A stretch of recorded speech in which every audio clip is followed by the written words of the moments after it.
This topic, I suppose, is important both for the sake of practical understanding and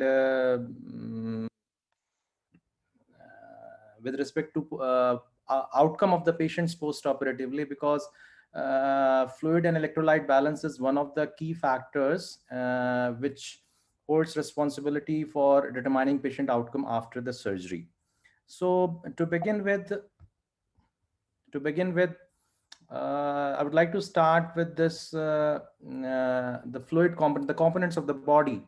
And I'm sure that most of us would have gone through pictures similar to this, where various compartments of the fluids are described. Fluid basically constitutes approximately 60% of the human body weight.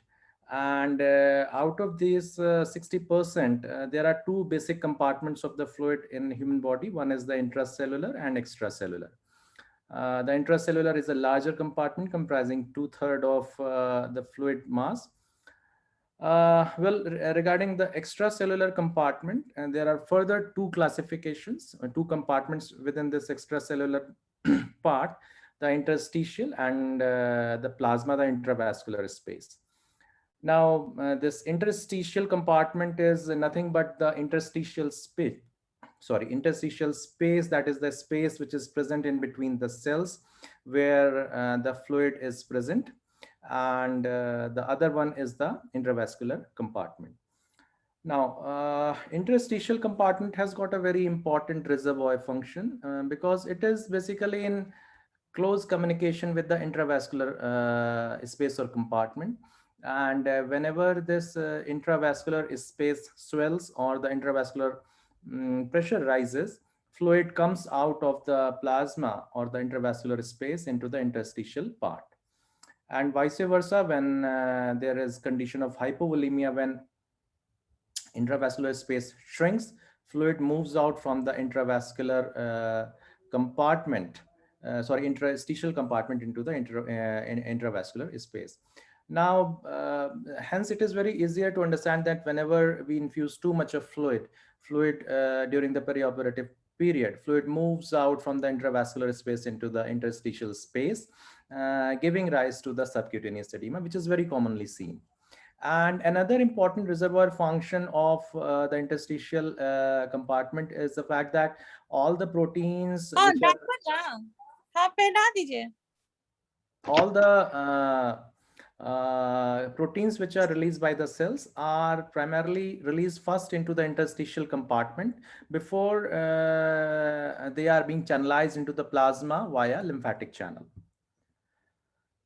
And now, this third space is also proposed to be another component of this extracellular compartment. And recently, a big question mark has been raised onto the existence of this third space. We shall talk about it somewhat later on. And what exactly this third space is, it is basically a hypothetical space, and it is said to be formed by fluid accumulating as a result of transudation of fluid from traumatized or inflamed cells. And the common examples are like fluid collected within the GI in the GI tract, or the ascites, or in the pleural effusion. So we'll discuss some more facts regarding this. And this chart here shows the age-wise distribution of fluid between various compartments. And fluid compartment basically shrinks as one ages. And this shrinkage in the fluid compartment is primarily because of the shrinking, as you can see, shrinking of the fluid in the extracellular compartment from roughly 30 to 40% at the time of birth to around 20% at the time of adulthood. The intracellular compartment, as you can see, remains almost constant. And this shrinkage is because of the interstitial space getting shrinked as one moves towards the old age. So coming on to the intraoperative fluid therapy. So what are the basic aims? Basic aims are primarily two. One is maintain tissue perfusion, or you can say organ perfusion. And another is electrolyte balance maintenance. The components of fluid therapy, which we usually traditionally describe, are the compensatory vascular expansion, then deficit and maintenance fluid, and then replacement of losses in the form of third space or blood loss. Then, first of all, compensatory vascular expansion. It is the fluid volume given to compensate for the vasodilation which occurs during the induction of general anesthesia. And it is to the tune of 5 to 7 mils per kg and should be replaced during induction. Now, the deficit which we usually give during any anesthetic intervention during any surgical procedure includes preoperative fluid deficit due to fasting, because before any surgical procedure there is a period of fasting and person is not drinking any fluid. So it is presumed it is it has to be taken into consideration that period, and it is calculated similar to the maintenance fluid on hourly basis. The maintenance fluid is for insensible and the urinary losses. So both are calculated by the 4 to 1 rule, based on the calorie consumption method. And 4 to 1 means 4 mils per kg per hour for the first 10 kg. Then 2 means 2 mils per kg per hour for the next 10 kg. And thereafter 1 mils per kg per hour for additional body weight. Now, one will be the maintenance. It will be given on hourly basis, and whatever deficit comes on, 50% is replaced in the first hour, and the 25% each in second and third hour. So regarding the choice of fluid, we can't interact much, but I prefer to interact in the next few slides. But what should we prefer, whether we should prefer dextrose or non-dextrose containing fluid?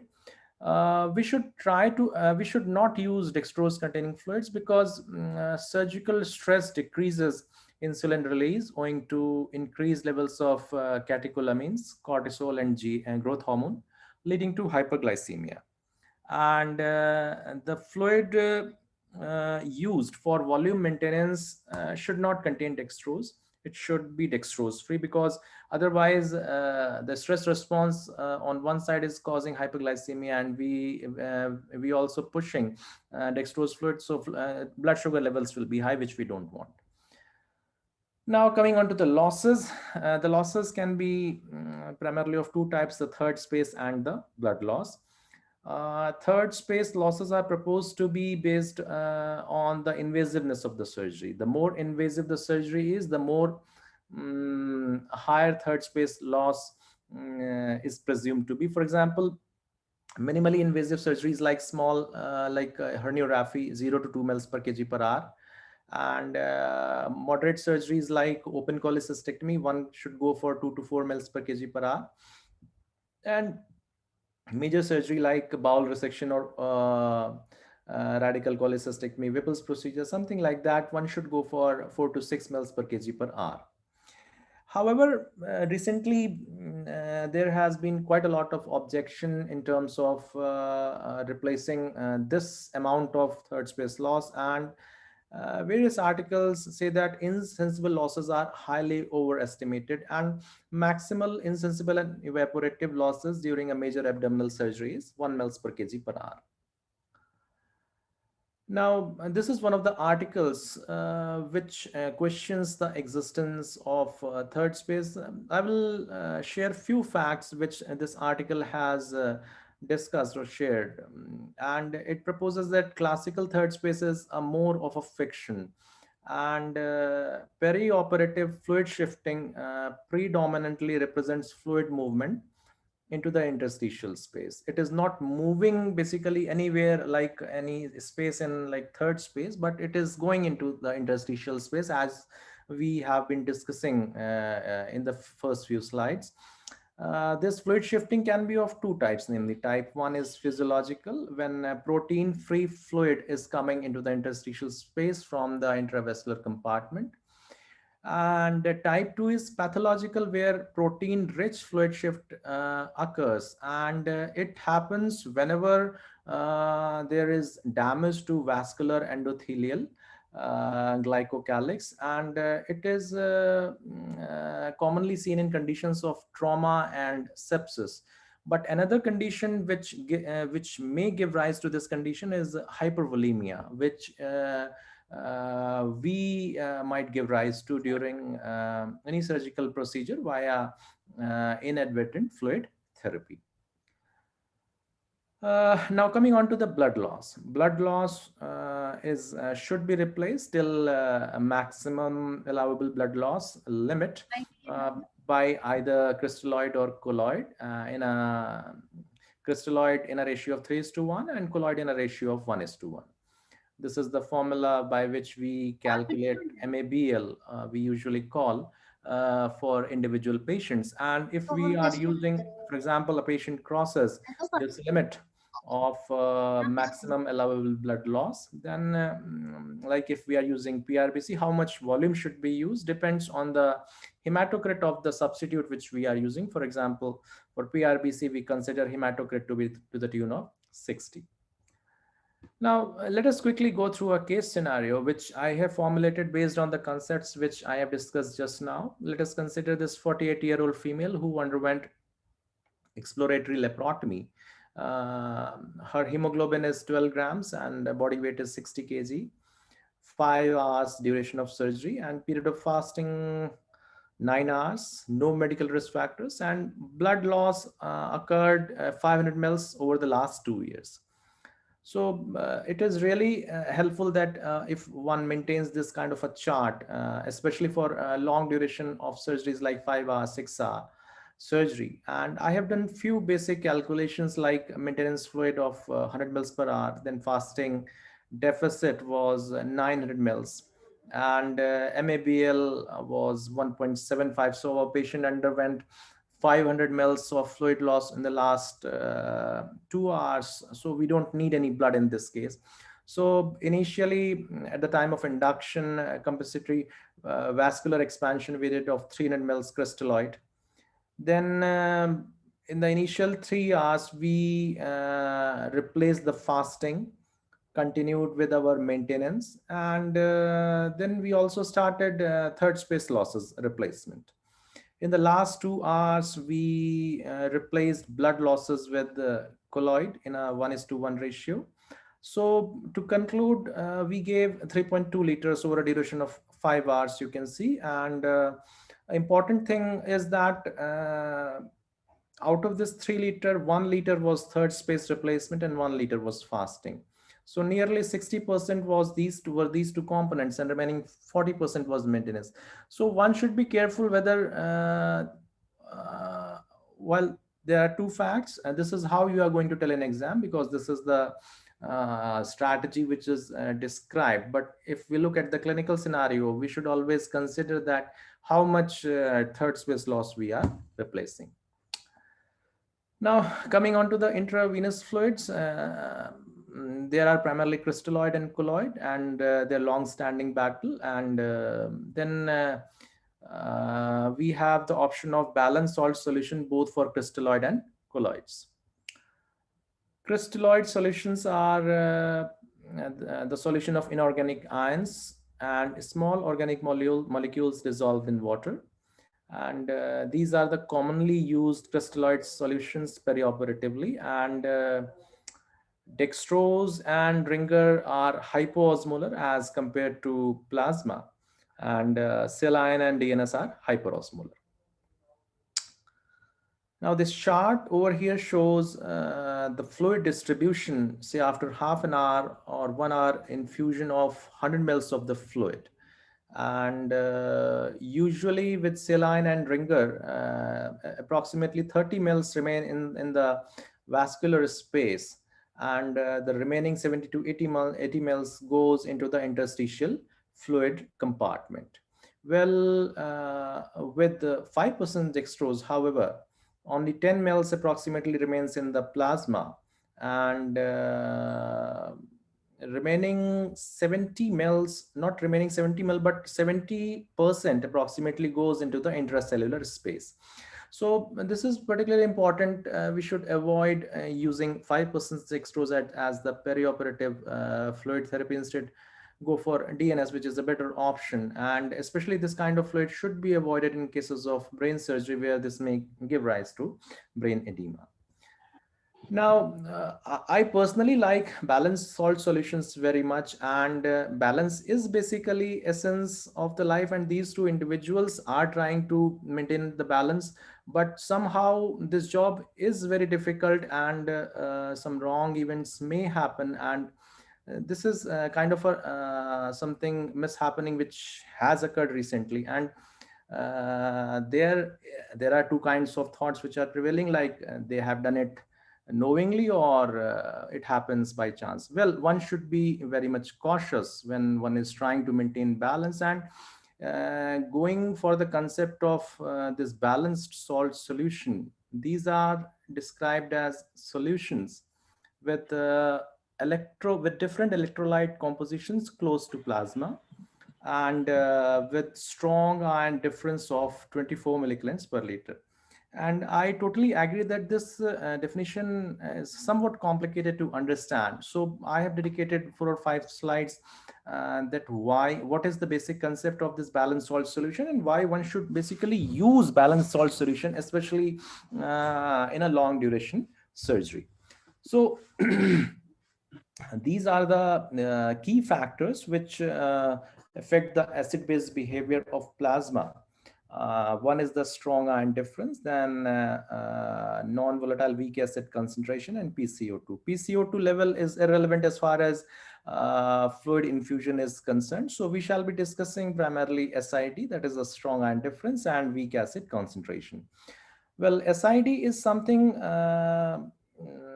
the difference of strong cations and strong anions, and it is to the tune of approximately 40 milliclins per liter.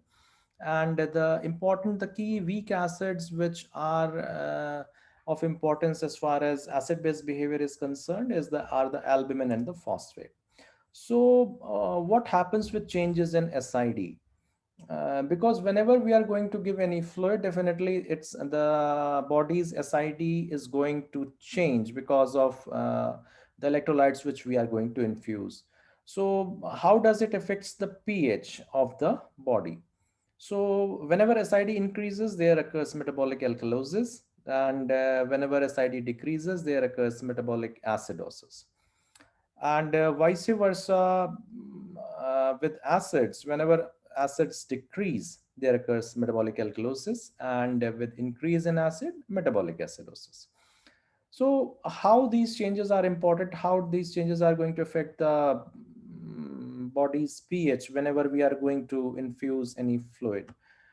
So most of the crystalloids, if we look at, they don't have any weak acid with them. So ATOT is 0, and strong ion difference of any crystalloid will depend upon its electrolyte composition. So let us consider saline. Saline, the strong ion difference is 0, and ATOT obviously is 0. So whenever saline is infused, the body's SID decreases, and weak acid concentration also decreases. But the decrease in SID is much more in comparison to decrease in weak acid concentration. As a result, when we infuse large amounts of saline, especially after long duration of surgeries, there occurs metabolic acidosis, which we commonly see after long duration surgeries. So, how the balanced salt solutions are going to answer help us in this kind of situation?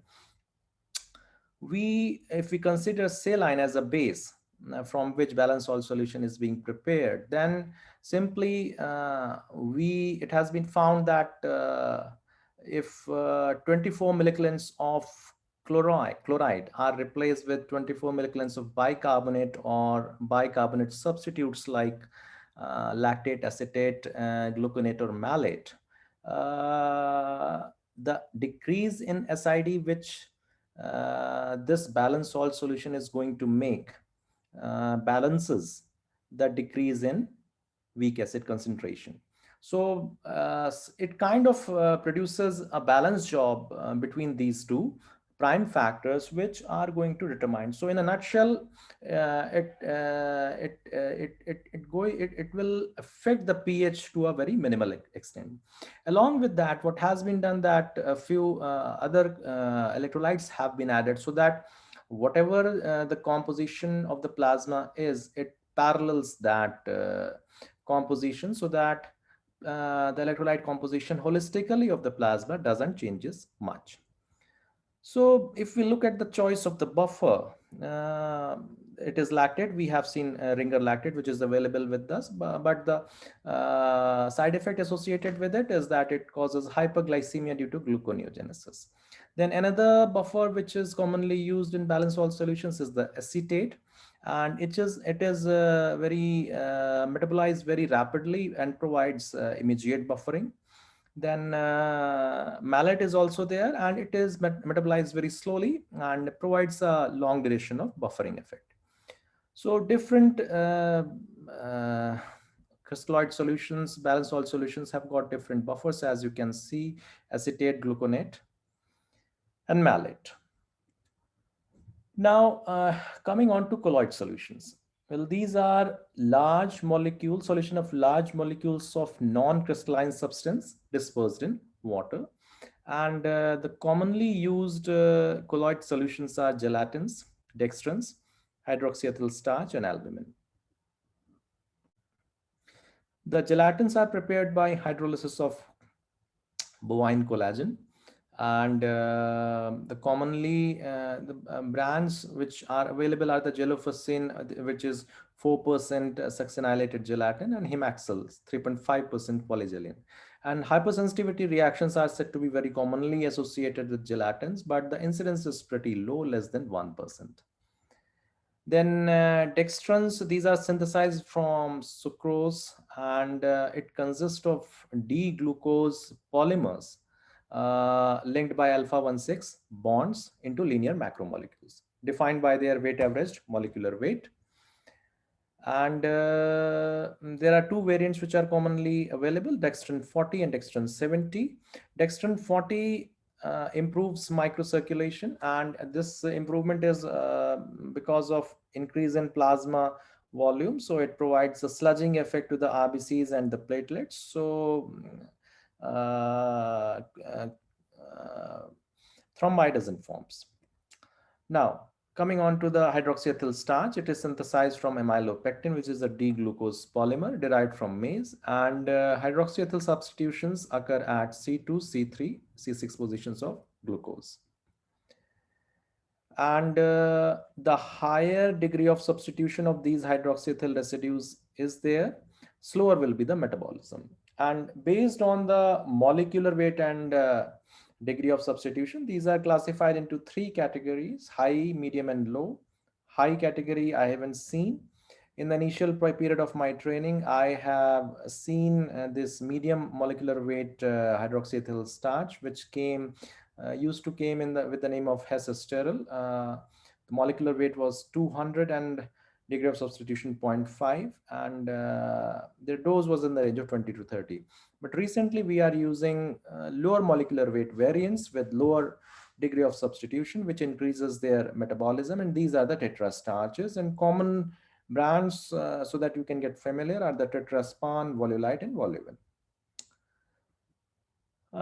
Regarding side effects, one of the important side effects is the impaired hemostasis, and it results from the hemodialysis giving rise to impaired platelet aggregation. And this impairment in the hemostasis is directly proportional to the degree of plasma volume expansion. Finally, albumin, there are two variants, namely 5% and 20%. 5% variant is used when crystalloids fail to sustain plasma volume. And this 20% variant is not used for volume resuscitation. It is primarily used more in the ICU setup when it is presumed that there is interstitial edema and one wishes to draw the fluid out of that interstitial compartment. And definitely it should not be used in cases of hypotension. Now, finally coming on to the controversies. Are the colloids safe, and how much fluid one should use in the perioperatively? So, whenever this kind of situation arises, one looks for the evidence, and really, evidence is not easy to define or to understand in such kind of scenarios. So, these are the two trials which questioned the use of colloids perioperatively and said that colloid is bad, it should not be used. Well, the chest trial said that in patients in the ICU, there was no significant difference in 90-day mortality between patients resuscitated with 6% Hess or saline.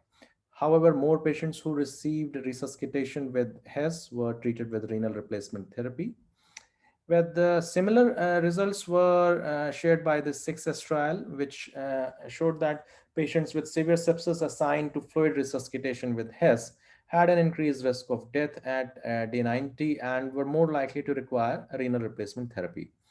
So, in both these cases, the study subjects were ICU patients in whom the vascular endothelial was already compromised, and in those cases, they have used colloids. So, few important facts which one should consider before adopting the recommendations of these two trials is that colloid only behaves like a colloid when the vascular endothelium is intact and patient is in need of intravascular expansion, that is hypovolemic. So with the endothelium intact and patient being hypovolemic, this is the right choice of patient where one should consider use of colloids.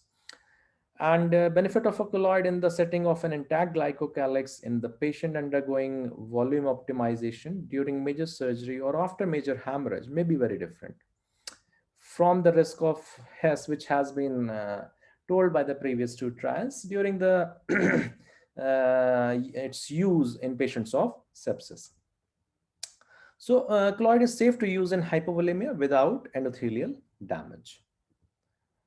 And this RCT compared the use of boluses of crystalloid or colloid for goal-directed fluid therapy during major surgery, and no difference was found in outcomes. However, 60% more fluid was needed in the crystalloid group. So in clinical practice, it has been seen that if there is no hypovolemia and if only crystalloid is used and the crystalloid plus colloid is used, the ratio appears to be approximately 1 is to 1.5. And this ratio rises when hypovolemia is present. That is, if in the setting of hypovolemia, uh, crystalloid are required in a much more higher ratio. So, coming on to the second fact, how much fluid should be used? And in the literature, these are the three fluid regimens which are commonly being used: the liberal, restrictive, and the zero balance. And various definitions have been described, and I have mentioned fluid values defining these therapies which have been used most commonly. So, and before coming on to individual fluid therapy, most of us want to be in this zone, but it is really difficult uh, to assess or to guide oneself in this zone. And why one wants to be in this zone? Because if one is in the hypovolemic part, then there occurs organ dysfunction because of poor perfusion of the organ. And if one is in this zone, then definitely there is prolonged bowel recovery owing to bowel edema, and their patient overweight is there. So these kind of things will be associated. So first of all, regarding the liberal fluid therapy, this is a standard fluid therapy with replacement of third space fluid loss as we usually do, and fluids are usually given more than 3 liters per day. And excess fluid administration leads to vascular endothelial damage and increased leak of fluid into the interstitium. And these patients are associated with weight gain, bowel edema and delayed recovery, and extended hospital stay because they require more time to for the settling down of the edema and the interstitial fluid which has been accumulated to come into the intravascular space, and thereafter they can return to their normal routine. So avoid excess fluids. This is what the events which are associated with liberal fluid therapy are associated. Then zero balance fluid therapy, background infusion of a balanced crystalloid at 2 to 3 mL per kg per hour. Very useful for many surgical procedures. And if there is a major surgery,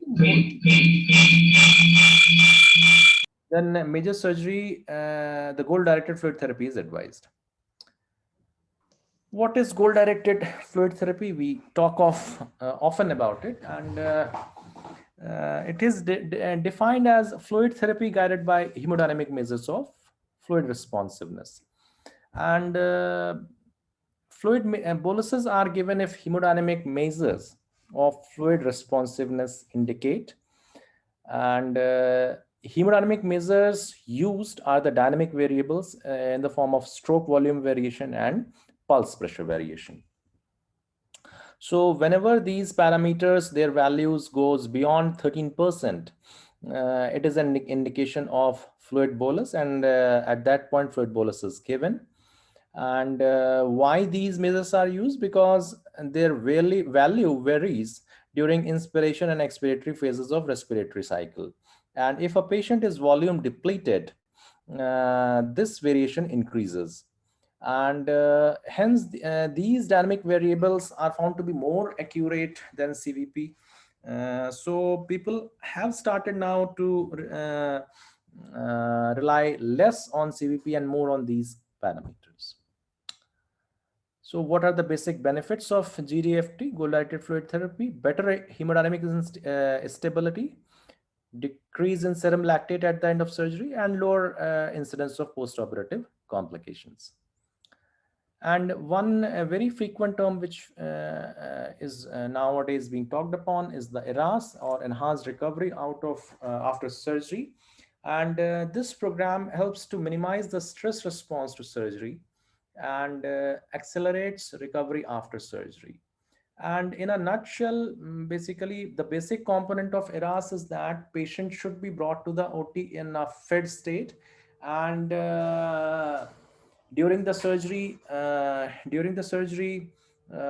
this goal-directed fluid therapy is used. And in the post-operative period, oral route fluids are started as early as possible. So this is the basic chunk of ERAS protocol. And what has been observed that patients following ERAS are more likely to be euvolemic upon arrival to the OR. Hence, we don't need to give them the common replacements which we usually give, like replacement of fasting and all, and third space losses during the perioperative period. So it has been found to reduce the hospital stay for colorectal surgery by approximately 2.5 days, and it decreases perioperative complications by 50%. So this is what I have been talking about, the various components of ERAS in colorectal surgery in the various perioperative phases. So one often looks for the evidence whenever trying to define an algorithm for perioperative fluid therapy, but it's not easy to define the things holistically. And a few years back, I was happy with this article which has suggested an algorithm like how one should plan perioperative fluid therapy. But subsequently, in the years to come, these two articles came. And this article published in NEJM in 18, commonly called as a relief trial. I don't know, after adopting this kind of suggestion, whether we will get relief in the perioperative period, similar to this guy who seems to be so much relieved. Fine. So a crystalloid infusion rate of uh, this article suggests that a crystalloid infusion rate of 1 mL per kg per hour as maintenance for most of the surgical procedures, along with the fluid boluses based on hemodynamic parameters as guided by Gdft. This relief trial suggests that among patients at increased risk for complications during major abdominal surgery, a restrictive fluid regimen was not associated with a higher rate of disability-free survival than a liberal fluid regimen, and was associated with a higher rate of acute kidney injury.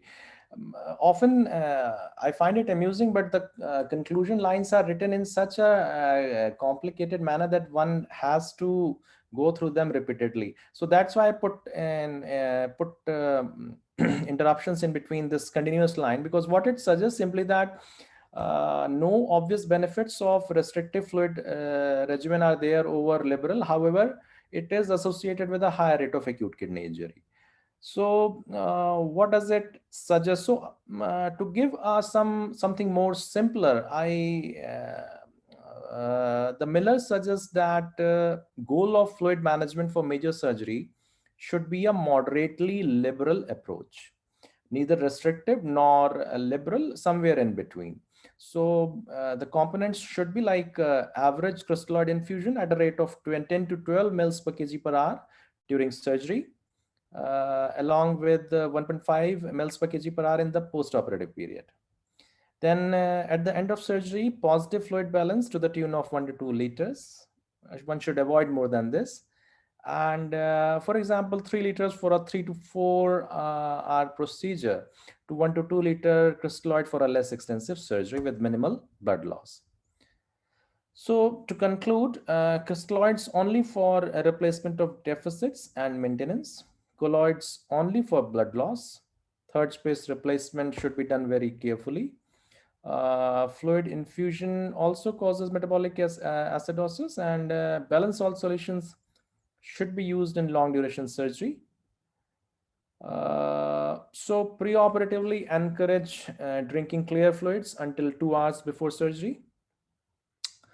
Intraoperatively, all patients should have a fluid and hemodynamic management plan. Aim for 1 to 2 liters positive in major surgery. Maintenance crystalloid or colloid for fluid boluses. Then optimize volume first, then add vasopressors as needed.